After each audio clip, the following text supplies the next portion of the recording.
रात को कई बार हम देखते हैं कि लोग पटाखे और रॉकेट छोड़ते हैं, वो कोई दिवाली नहीं मनाई जाती। जब हरियाणा का कोई नौजवान मैक्सिको के माध्यम से कनाडा, अमेरिका के अंदर जो है पहुंच जाता है, तो वहां लोग जो है यहाँ खुशियां मनाते हैं। ऐसे हालात हरियाणा के अंदर हो गए हैं। हरियाणा का नौजवान कहीं ना कहीं विदेशों के अंदर पलायन कर रहा है। तो चौथा हमारा मुद्दा विदेश पलायन को है। पांचवा हमारा मुद्दा हरियाणा का शिक्षा स्तर जो गिरता जा रहा है। स्कूलों और कॉलेजों के अंदर लगातार जो शिक्षा का स्तर गिर रहा है।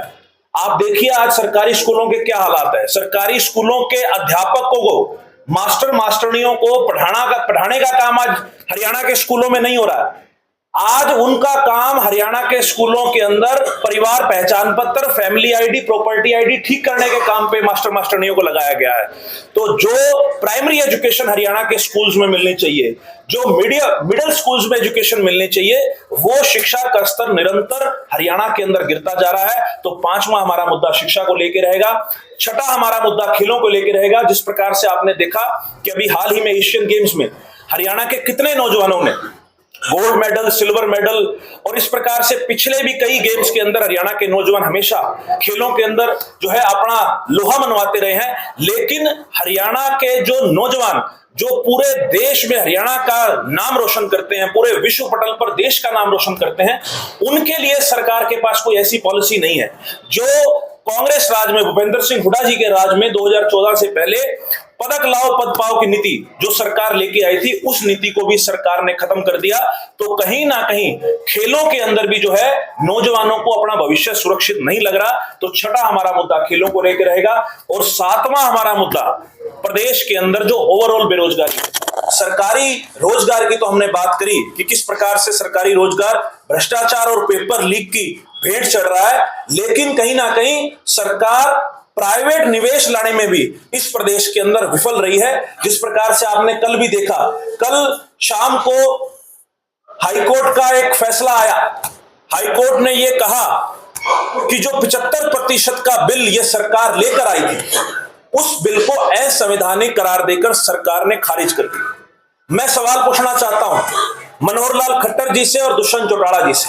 2019 में आपकी सरकार बनी, आपने मिनिमम कॉमन प्रोग्राम एक जारी किया।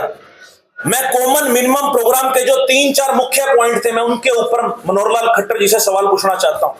आप जवाब दीजिए कि 75% का जो झुंझुना आपने बजाकर 3 साल नौजवानों को बरगलाने का, बहकाने का काम किया, आप जवाब दीजिए कि उसके ऊपर आपका क्या स्टैंड है। सरकार ने ना तो कोर्ट में ढंग से पैरवी करी और ना ही इस कानून को बनाने के अंदर सरकार ने लीगल तरीके से उसमें काम किया, जिसका नतीजा ये रहा कि जो 30,000 से कम के रोजगार में भी 75% आरक्षण हरियाणा के नौजवानों को प्राइवेट कंपनियों में मिलना था, आज वो सपना भी हरियाणा के नौजवानों का चकनाचूर हो चुका है। सरकारी रोजगार में भ्रष्टाचार और प्राइवेट रोजगार में भी अंधकार, ये मनोहर लाल खट्टर सरकार की कारगुजारी है। तो हरियाणा युवा कांग्रेस ने ये फैसला लिया है कि इन 7 मुद्दों पर हम हरियाणा के अलग अलग जिलों में जाएंगे, हरियाणा के नौजवानों से बातचीत करेंगे, उनके बीच में चर्चा करेंगे, और जो इन मुद्दों पर अलग अलग तरीके से आवाज पूरे प्रदेश में उठ रही थी, शायद खट्टर सरकार को वो आवाज सुनाई नहीं दे रही। इसलिए हम लोगों ने यह फैसला किया है कि इन 7 मुद्दों पर हरियाणा के नौजवानों की आवाज को लामबंद तरीके से प्रदेश सरकार के समक्ष उठाने के लक्ष्य से हम काम करेंगे। आज हमारी पदाधिकारी और हमारी टीम के साथियों के साथ यहां बैठक है। इसके ऊपर पूरे प्रदेश के अंदर बड़े आक्रोश आयोजन, बड़ी मोटरसाइकिल रैलियां, बड़े पैदल मार्च हर जिले में निकाले जाएंगे। हमारा जो इस कैंपेन का पहला फेज है, उसके माध्यम से आज हम झज्जर जिले के अंदर जिला कार्यकारिणी बैठक में यहां पहुंचे। कुछ सवाल मैं पूछना चाहूंगा, जिस प्रकार से लगातार आप लोगों की ये जनता ही है, आप देखिए, अपने कैमरे के पीछे घुमा के देखिए, ये नौजवान साथी जो पहुंचे हैं, ये कहीं ना कहीं इस सरकार से हताश है। कई ऐसे साथी हैं जिनके पास रोजगार नहीं है, पढ़े लिखे नौजवान है, ऐसी बात नहीं है। यहां आप साथियों को देखिए, बीकॉम, एमकॉम, एमए करे हुए नौजवान है। लेकिन आज हरियाणा के अंदर जिस प्रकार से मैंने बताया कि 2019 में यह सरकार एक सीईटी नाम का झुंझुना लेके आई। सरकार ने कहा कि ग्रुप सी और ग्रुप डी की भर्ती हम सीईटी के माध्यम से करेंगे। मैं सवाल पूछता हूं आपके कैमरे के माध्यम से, प्रदेश के मुख्यमंत्री एक आदमी बता दें पूरे हरियाणा में से एक नौजवान जिसको सीईटी के माध्यम से हरियाणा के अंदर रोजगार मिला। अभी आपने देखा डेंटल सर्जन की भर्ती किस प्रकार से उसके अंदर भ्रष्टाचार का मामला आया और उसके बाद वो भर्ती कैंसिल करनी पड़ी। किस प्रकार से ये 75% का जो सरकार ढिंढोरा पीट रही थी, दुष्यंत चौटाला को मैं कहूंगा, जो दुष्यंत चौटाला ये ढिंढोरा पीट रहे थे कि हम हरियाणा के नौजवानों को उनका हक दिलवाते रहेंगे, आज उनका जो वादा था वो केवल कागज पर रह गया। सरकार ने अदालत ने असंवैधानिक करार देकर उसके खारिज कर दिया है। हमारा ये लक्ष्य है, हमारी ये सोच है कि नौजवानों से जुड़े मुद्दे को लोगों के समक्ष लाया जाए। और अभी हमारा ये लगभग 8 से 10 दिन के अंदर हमारा ये पहला फेज पूरा हरियाणा खत्म हो जाएगा, क्योंकि हमारा आज झज्जर के अंदर बैठक है, 2-3 जिले हमारे और पेंडिंग है। उसके बाद पूरे हरियाणा के अंदर बड़े आक्रोश आयोजन इन 7 मुद्दों पर युवा जोड़ो हरियाणा जोड़ो अभियान के माध्यम से हम लोगों के बीच में लेके जाएंगे। युवाओं में यमुनानगर के अंदर और मेरा अंदाजा है कि करनाल के अंदर नशों के लिए एक साइकिल रैली चलाई, उन्होंने रैली का आयोजन किया। मैं प्रदेश के मुख्यमंत्री से पूछना चाहूंगा, प्रदेश के मुख्यमंत्री को ऐसा लगता है कि साइकिल चलाने से, 2 दिन साइकिल रैली करने से क्या प्रदेश के अंदर नशा खत्म हो जाएगा? अरे प्रदेश के मुख्यमंत्री का काम तो डंडे चलाने का है, साइकिल चलाने का काम तो एनजीओस का होता है।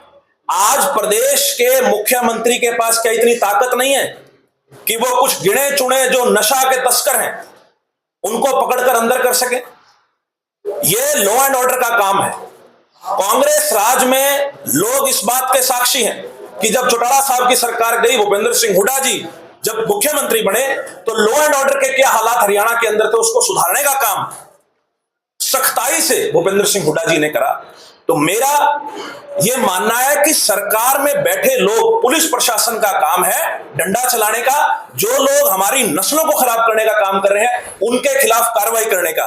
ये जो दिखावटी काम मनोहर लाल खट्टर जी पूरे हरियाणा के अंदर कर रहे हैं, उससे ना नशा खत्म होगा और ना ही हमारी नस्ल बचेगी। सर, जिस तरह से यूथ है वो अहम भूमिका निभाती है हर चुनाव में, लेकिन जब चुनाव आते हैं यूथ की जगह कई युवराजों को टिकट दे दिए जाते हैं। चाहे बात मैम से उठी हो, बलराम गांधी को आगे ले आए। अगर देरी से भी चर्चाएं चल रही हैं कि कहीं ना कहीं डॉक्टर वेद कात्यायन की पुत्रवधू आ सकती है, यूथ कहाँ जाएगा? अगर इस तरह से कांग्रेस परिवार को आगे लेके आएगी तो यूथ में आप लंबे समय तक कार्य करते हैं, जब टिकट का टाइम आता है, काम का टाइम आता है, तो क्या मानते हैं? पहले तो मैं आपकी बात का सम्मान करता हूं कि आपने हमारी भावनाओं को भी जो है मीडिया के माध्यम से रखा। ये जितने भी नौजवान साथी हैं, सबकी आकांक्षाएं हैं, हर व्यक्ति राजनीति में आगे बढ़ना चाहता है। अगर मैं 2019 के चुनाव की बात करूं तो मैं आपके सामने 2 विधायकों का जिक्र करूंगा, 3 विधायकों का जिक्र करूंगा। चाहे वो शीशपाल केरवाड़ा कालावाड़ी से बात हो, यूथ कांग्रेस का प्रोडक्ट है, चाहे वो चिरंजीव राव की बात हो जो यूथ कांग्रेस के अध्यक्ष रहे हैं, और चाहे वो अमित सिंह की बात हो जो डबवाड़ी से विधायक हैं, वो भी यूथ कांग्रेस के रहे हैं, और एक हमारे साथी विनीत कंबोज जिनको भी यूथ कांग्रेस ने टिकट दी थी। युवा कांग्रेस को तवज्जो देने का काम पार्टी ने राजस्थान और मध्य प्रदेश के अंदर, आप चुनाव की टिकटें उठा के देखिए, उसमें पार्टी ने पूरा तवज्जो युवा कांग्रेस के और नौजवान साथियों को दिया।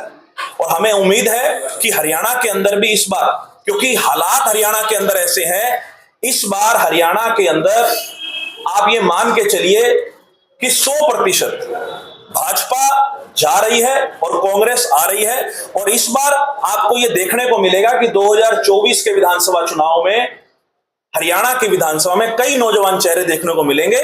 और बिल्कुल आपकी बात से हम 100% सहमत हैं कि कहीं ना कहीं कई बार ऐसा हो जाता है कि नौजवानों को दरकिनार किया जाता है, लेकिन हमारी ये कोशिश है कि जो हमारे नौजवान साथी बूथ पर मजबूत हैं, जो साथी ग्राउंड लेवल पर मेहनत कर रहे हैं, जो जिताऊ कैंडिडेट हैं, उनकी पैरवी 100% करेंगे, मजबूती से करेंगे, पार्टी स्तर पर अपनी बात मजबूती से रखेंगे।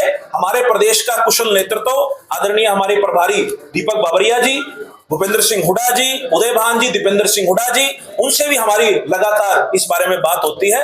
और उनका भी इस बार जो है मन है कि कहीं ना कहीं नौजवानों को बढ़ाया जाए। जो नौजवान काफी लंबे समय से पार्टी के अंदर संघर्ष कर रहे हैं, उन्हें आगे लाकर विधानसभा में पहुंचाने का काम इस बार कांग्रेस पार्टी करेगी। सर, आप थोड़ा भटक गए, मैं पूछ रहा हूँ, अगर इस तरह से होता है तो यूथ नाराज होगा या फिर ऐसे चलेगा? ऐसा होगा ही नहीं। आपका तो जो क्वेश्चन है मैं उससे वो नहीं हूँ। 100% इस बार हरियाणा के अंदर हरियाणा युवा कांग्रेस के जो सक्रिय नौजवान साथी हैं उनको मौका दिया जाएगा, उनको आगे बढ़ाने का काम करेंगे। जरूरी नहीं है हर व्यक्ति को विधानसभा की टिकट दी जाए, आज जरूरत यह है कि हरियाणा के अंदर जो हालात हैं उनको कैसे सुधारा जाए। हरियाणा के अंदर जो झूठे लोग सत्ता के अंदर विराजमान हैं उनको कैसे बाहर किया जाए। लेकिन हमारे जो विधानसभा स्तर के साथी हैं उनको विधानसभा की टिकट भी दी जाएगी। कई साथी ऐसे हैं जो निगम के अंदर मेयर के चुनाव की तैयारी कर रहे हैं, कई साथी ऐसे हैं जो पार्षद की तैयारी कर रहे हैं, और अभी हमारा संगठन निर्माण भी हो रहा है। तो संगठन के अंदर भी पुराने साथी जो युवा कांग्रेस के काफी लंबे समय से जो उनके पास कोई जिम्मेवारी नहीं है, उन साथियों को भी जगह दी जाएगी। लेकिन पूर्णतः मुझे विश्वास है कि कांग्रेस पार्टी और कुशल नेतृत्व हमारा 100% इस बार नौजवानों को जगह दे। जिस प्रकार से 75% नौकरियों के अंदर युवाओं को लगाने की बात है, हरियाणा में 75% हरियाणा के ही हों। इसी तरीके से युवाओं के लिए क्या आने वाले समय में क्या 30% तक होना चाहिए विधानसभा टिकट के लिए? देखिए, परसेंटेज का मैं आपके सामने क्या पता 30 से भी ज्यादा हो। आपने तो 30 की बात करी, क्या पता 40 भी हो। बात परसेंटेज की नहीं है, बात यह है कि जो काबिल नौजवान है, जो नौजवान ग्राउंड लेवल पर मेहनत कर रहे हैं, जो बूथ के ऊपर मजबूत हैं, उन नौजवानों को जरूर हम भी पैरवी करेंगे। और पार्टी का नेतृत्व भी चाहता है कि नए नौजवान लड़के विधानसभा में आए, क्योंकि गौरतलब है कि आज हरियाणा और देश की पॉपुलेशन का अगर मैं हिस्सा देखूं तो काफी एक मेजर हिस्सा जो है वो नौजवानों का है। और नौजवान चाहता है कि विधानसभा या लोकसभा के अंदर उसकी बात रखने वाला कोई नौजवान साथी हो जो उसकी भावनाओं की कदर करे, जो उसकी भावनाओं को समझे। आने वाले चुनाव के लिए हर पार्टी अपनी तैयारी कर रही है। बीजेपी है अपनी पार्टी की दावेदार पेश करेगी, कांग्रेस अपनी पेश करेगी, आम आदमी पार्टी है, सभी पार्टियां अपनी अपनी दावेदार पेश करती हैं, अपने मुद्दे उठाती है, मैनिफेस्टो तैयार कर, बिजली की बात हो चाहे वो पानी की बात हो, किसी भी मुद्दे पर चर्चा लोगों के बीच जाती है। क्या आने वाले चुनाव के लिए आम जनता से राय ली जाती है कि आप लोगों को क्या चाहिए? आप वोट मांगने जाते हैं, हर पार्टी वोट मांगने लोगों के बीच जाती है, लेकिन जब जैसे ही चुनाव जीत जाती है कोई भी पार्टी जनता की बात क्यों नहीं करती?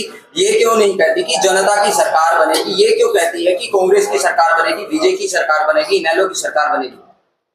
देखिए, ये सवाल जो आप पूछ रहे हैं, मुझे लगता है कि आज के राजनीतिक हालात जो है हरियाणा के अंदर, उस परिप्रेक्ष्य में आप ये सवाल पूछ रहे हैं। और बिल्कुल 2019 में जो सरकार लोगों की बात करके, आम जनता की बात करके आई थी, आज उसके टोटली विपरीत दिशा में काम हो रहा है। आज हरियाणा का कौन सा ऐसा वर्ग है जिसको इस सरकार ने सड़कों पर लाकर डंडे फेरने का काम ना किया? सिर्फ लोगों को निराश करने का काम नहीं किया, लोगों की बेइज्जती करने का काम किया। आप देखिए, कर्मचारी थे तो पंचकुला बुलाकर डंडे फेरे। आप देखिए, सरपंच थे तो पंचकुला बुलाकर डंडे फेरे। आप देखिए कि आंगनबाड़ी वर्करों का क्या हाल किया। आप देखिए, हरियाणा के नौजवान जब रोजगार की मांग करते हैं, जब सीईटी के मुद्दे पर प्रदर्शन करते हैं, तो उन पर मुकदमे दर्ज किए जाते हैं। आज हरियाणा के अंदर जो हालात है, ये मैं हर जिले में जाकर कहता हूं, हरियाणा के अंदर जो आज हालात हैं, ये बात मैं दावे के साथ लिख के कह सकता हूं कि 2024 के विधानसभा चुनाव में भाजपा 10 का आंकड़ा भी नहीं छू पाएगी। और भाजपा के बड़े से बड़े मंत्री संतरी समेत हरियाणा के मुख्यमंत्री मनोहर लाल खट्टर का भी करनाल से लोग सफाया करने को तैयार बैठे हैं। अध्यक्ष जी, मैं फिर से आपके जवाब पर सवाल फिर से करना चाहूंगा, क्योंकि आपने जवाब ही ऐसा दिया है कि हरियाणा के अंदर बीजेपी ये कर रही है, बीजेपी गलत चल रही है। पार्टियां अपना जो है अच्छा वो क्यों नहीं दिखा रही, दूसरे की बुराई करने पर उतारू रहती हैं, वो अपने आप ही आगे बढ़ता जा रहा है। देखिए, हम तो तराजू के ऊपर तोल के आपको कह सकते हैं, जनता को कह सकते हैं। आप देखिए, भूपेंद्र सिंह हुड्डा जी की कांग्रेस पार्टी की जब सरकार थी 10 साल की, और आप देखिए मनोहर लाल खट्टर जी की ये 9 साल की सरकार, आप तराजू पे तोल लीजिए। जिन मुद्दों की मैंने आपके बीच में बात करी, उन मुद्दों के ऊपर भी आप तराजू पे तोल लीजिए कि किस पार्टी ने लोगों के, जनता के, युवाओं के हित में फैसले किए, और किस पार्टी ने या जो सत्ता में सरकार बैठी है, इन्होंने जो युवाओं के खिलाफ काम किए, उसके आधार पर फैसला होना चाहिए। और बिल्कुल राजनीति के अंदर सत्ता जो है वो स्थापित करने का एकमात्र काम है कि केवल और केवल काम के आधार पर ही फैसला होना चाहिए। इसलिए हम लोगों के बीच में इन 7 मुद्दों को लेके जाएंगे कि ये 7 मुद्दे हरियाणा के नौजवानों से जुड़े हैं, और इन 7 मुद्दों पर कहीं ना कहीं हरियाणा की सरकार और केंद्र सरकार विफल रही है। और हम भी ये चाहते हैं कि हरियाणा की जनता, हरियाणा के लोग काम के आधार पर ही अगला फैसला लें। सर, एनएसयूआई के लिए भी कोई यूथ कांग्रेस आएगी मजबूत करने के लिए? एनएसयूआई के हमारे नए अध्यक्ष नियुक्त हुए हैं, अविनाश यादव कोसली विधानसभा से हैं। उनकी कार्यकारिणी अभी जल्दी निर्माण हो जाएगी, तो मुझे लगता है कि उसके बारे में आप उनसे बात कीजिएगा तो बेहतर। संगठन अभी तक तैयार नहीं होगा। 2019 का चुनाव था, उसमें भी आपका संगठन तैयार नहीं था। विपक्षी पार्टी ये कह रही है कि जो अपना संगठन तैयार नहीं करती वो चुनाव करेगी। भाजपा के जो लोग हैं उन्हें यह भी सोचना चाहिए कि 2019 में गनीमत रखो कि हरियाणा कांग्रेस का संगठन नहीं था। जो हम लोग 31 सीटें कांग्रेस की हमारी आई हैं 2019 के चुनाव में, युवा कांग्रेस का बड़ा मजबूत संगठन है। ये सारे मजबूत साथी आपके समक्ष बैठे, और जिस प्रकार से कांग्रेस पार्टी का नेतृत्व जद्दोजहद में लगा हुआ है, जिस प्रकार से अभी पीछे पीसीसी डेलीगेट्स की लिस्ट आई, एआईसीसी डेलीगेट्स की लिस्ट आई, एआईसीसी के कोऑर्डिनेटर्स लगाए गए जो लगातार जिलों में जाकर कांग्रेस के जो लोग हैं, पुराने लोग, उनसे बातचीत कर कर संगठन निर्माण के लिए लगातार जद्दोजहद कर रहे हैं। तो मुझे लगता है कि इस बार 100% कांग्रेस पार्टी संगठन के साथ ही चुनाव के अंदर जाएगी, और लोग इस बार मन बनाए बैठे। इस बार के चुनाव का कोई राजनीतिक दल इंतजार नहीं कर रहा, ना तो कांग्रेस इस बार चुनाव का इंतजार कर रही है और ना भाजपा इस बार चुनाव का इंतजार कर रही है। इस बार तो लोग 2024 के चुनाव का इंतजार कर रहे हैं। लोगों ने मन बना लिया है कि इस सरकार की, इस प्रदेश से हम 100% विदाई करेंगे। हर पार्टी कह रही है कि 2024 में हमारी सरकार बनेगी, हमारी सरकार बनेगी। जनता किस पर विश्वास करे, क्योंकि वोट मांगने जाते हैं तब पैरों की तरफ भी हाथ जाता है उन नेताओं का, लेकिन जब जीत जाते हैं तो उन्हीं उसी जनता को अपने पैरों में गिराने का काम कर देंगे। देखिए, बिल्कुल अगर इस प्रकार के कोई नेता सत्ता में काबिज हो जाते हैं तो लोग उनको अगली बार कभी उनको सत्ता का मुंह नहीं देखने देते। तो 100% इस प्रकार के लोगों को जनता जवाब भी देगी, और मुझे लगता है कि 2024 के चुनाव में अच्छे लोग चुन के आएंगे, एक अच्छी विधानसभा के अंदर जो है पैरवी होगी, और हरियाणा के अंदर जो सरकार विफल रही है, ये सरकार जो 10 साल से जिसका कार्यकाल चल रहा है, पहले भाजपा थी, दूसरी भाजपा जजपा का जो सेशन रहा है, तो मुझे लगता है कि इस बार जो लोगों ने इस सरकार की विदाई का मन बना रखा है, तो 100% इस बार एक अच्छी सरकार चुन के आएगी। और लोग जिन्होंने पिछली बार धोखा खाया था, जो एक लोग भाजपा के खिलाफ वोट मांगकर बाद में भाजपा की झोली में बैठने का काम जिन लोगों ने किया, लोग इस बार सचेत हैं। लोग इस बार मन बनाए बैठे हैं कि इस प्रकार के जो धोखेबाज लोग हैं उन्हें किसी भी प्रकार से सत्ता के अंदर बैठाया ना जाए। क्या मानते हैं कितनी सीटें? मैंने बताया भाजपा का 10 का आंकड़ा भी नहीं छुएगी। 2 डिजिट के अंदर भारतीय जनता पार्टी 2024 के चुनाव में नहीं पहुंच पाई।